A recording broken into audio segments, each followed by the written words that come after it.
In the quiet forest town of Nidrama, where mist rolled down the mountains each morning like a soft white blanket drifting lazily toward the rooftops, and the scent of pine and wild honey traveled with every breeze, a girl named Lamara grew up believing her life would always remain as peaceful as the gentle river behind her family's wooden cottage. She never suspected that her destiny had been shaped long before she drew her first breath. Lamara was admired by everyone who crossed her path. Her hair was dark and glossy as a raven's wing. Her warm amber-brown eyes reflected kindness the way still water reflects sunlight, and her presence was calm and soothing. Elders affectionately called her the girl with a moon-born heart, a beauty she inherited from her mother, Amira. Amira had once been renowned throughout the region as a woman even distant princes could not win, yet she had chosen Okenna, a modest hunter with a soft voice, patient mind, and steady spirit. The choice had sparked jealousy in many, a jealousy that Lamara, in her innocence, never realized still lingered in the shadows of her family's story. Lamara carried on with her days blissfully unaware, helping her mother grind spices for the village market, kneading dough before sunrise, gathering water with other girls by the riverbank, and humming soft melodies as she wandered through the cedar groves. Sunlight fell in golden sheets through tall branches, and birds hopped along the mossy forest floor without fear. The forest seemed alive with gentle whispers, with shadows dancing across the ground like playful spirits, a place that felt safe and familiar. But one warm afternoon, everything changed in a single terrifying moment. Lamara, balancing a clay pot on her hip, decided to take a small shortcut through thick bushes taller than her shoulders. Her bare feet brushed against cool grass, and she felt a moment of carefree joy as she imagined the soft water awaiting her back at home. Then, as if the forest itself had paused, a sudden stillness descended, a silence so deep it felt unnatural. No bird song, no insects, no rustling leaves, just a weighty quiet that pressed against her chest, making her pulse race and her breath catch in her throat. And then she saw it. An enormous serpent, far larger than any forest python known in Nidrama, slithered from the shadows. Its dark scales glimmered faintly beneath the shifting light, wet and polished like obsidian. Its eyes glowed molten gold, unblinking, intelligent, ancient, staring straight into her soul. Lamara froze where she stood, her heart hammering so violently it hurt, her chest tightening as icy fingers of fear ran down her spine. Her clay pot slipped from her trembling hands and shattered at her feet, the sharp crash jolting her back into awareness. A scream tore from her throat, raw and primal, and she ran blindly, crashing through the forest until she burst into her family's cottage and collapsed into her mother's arms.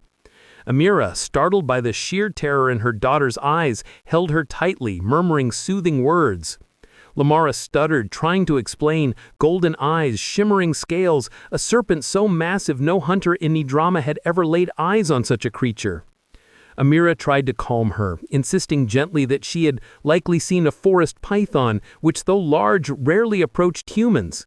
But Lamara knew the truth deep in her bones. This was no ordinary serpent. The fear still pulsed through her chest, and the worst part was that the creature had vanished the moment she screamed, dissolving into the shadows like smoke carried by the wind. For days after, Lamara tried to return to her normal rhythm, forcing herself to laugh with the village girls, helping her father repair fishing nets, pretending that her world had not been cracked open by something impossible. Yet the universe had already shifted under her feet. Danger began appearing around her as though drawn to her presence. One morning, a venomous scorpion appeared inches from her toes, its jeweled tail arched high and trembling with deadly intent. But before it could strike, the golden-eyed serpent emerged from the grass with a hiss so powerful it echoed between the trees, sending the scorpion skittering away. Another time, while walking along a narrow ridge overlooking the lower valley, the ground beneath her crumbled, dirt spilling into open air, yet a flash of dark scales blocked her path, bracing her long enough to steady herself on a nearby root. Each encounter left her shaken, breathless, and confused. The serpent never attacked, Never threatened, never approached with hostility, it simply watched, studied her, protected her, and appeared whenever danger drew too close. Lamara longed to tell her parents, but she feared they would not believe her, especially as whispers began spreading through the village. It started with Nolly, a girl who had always envied Lamara's beauty. Nolly had once followed Lamara into the woods out of curiosity and returned with wild tales that Lamara commanded the giant serpent, whispered to it, and was touched by spirits or darker forces.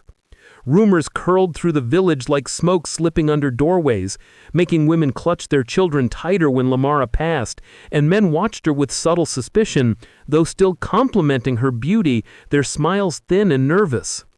Lamara withdrew, afraid and confused. She wandered the forest alone, hoping the serpent would appear to reassure her, and often it did. It would rise silently from shadows, eyes glowing, letting her know she was not alone. Over time, a strange bond formed between them, a silent understanding, though she could not yet explain why. Just as Lamara feared the growing whispers might ruin her life entirely, a young farmer named Temba entered her world. Tall, hard-working, broad-shouldered, with warm laughter and gentle confidence, he approached her with genuine respect. He offered wild flowers after harvest, waited patiently by the riverbank, and asked her about her dreams for the future. He listened with sincerity that felt like sunlight soaking into cold skin.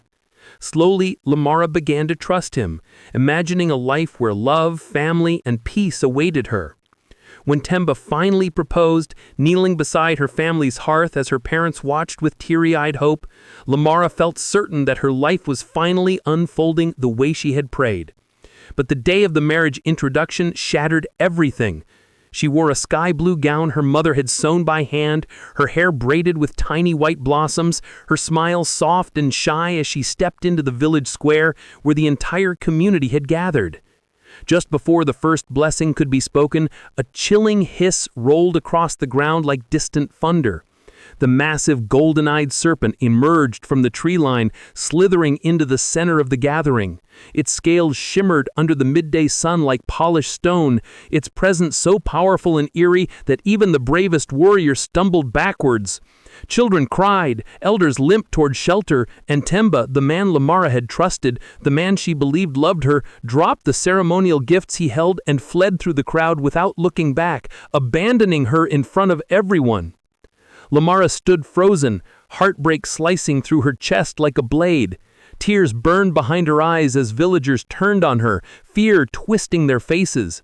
Within moments, the whispers of suspicion transformed into open avoidance, and then into rejection so cold she felt herself unraveling from the inside.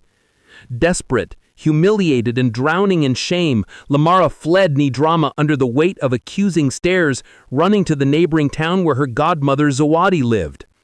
Zawadi's smile had always been slightly too tight, her embrace slightly too rehearsed, and her eyes sometimes glinted with something unreadable.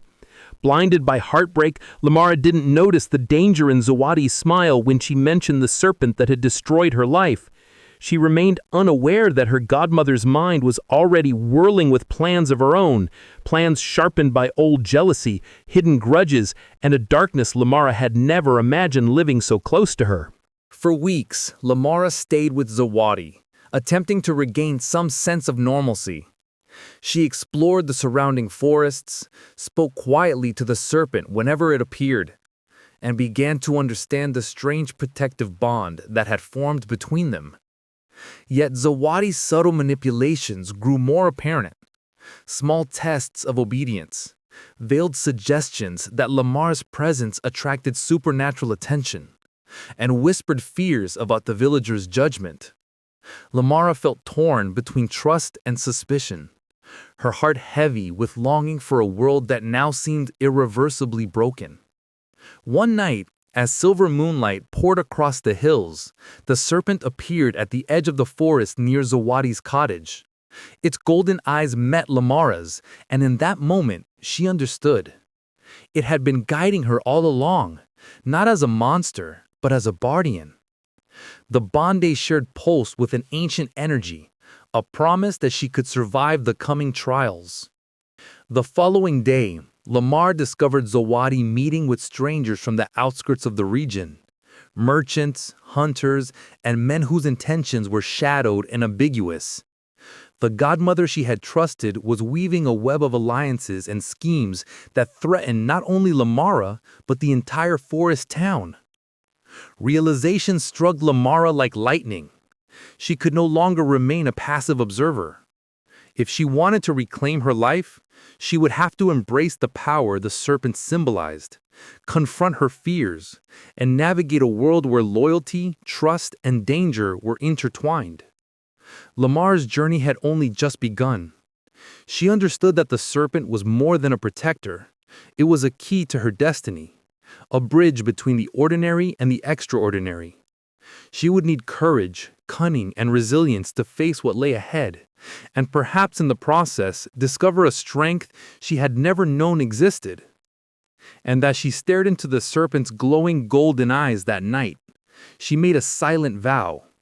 She would reclaim her life, uncover the truth behind the shadows, and confront Zawadi's hidden darkness. The forest seemed to hold its breath around her, the mist curling like ghostly hands through the trees. The path before her was uncertain, dangerous, and yet exhilarating. Lamar was no longer just the girl with the moon-born heart. She was the girl whose destiny was intertwined with a creature of ancient power, a force that could either save her or destroy everything she loved.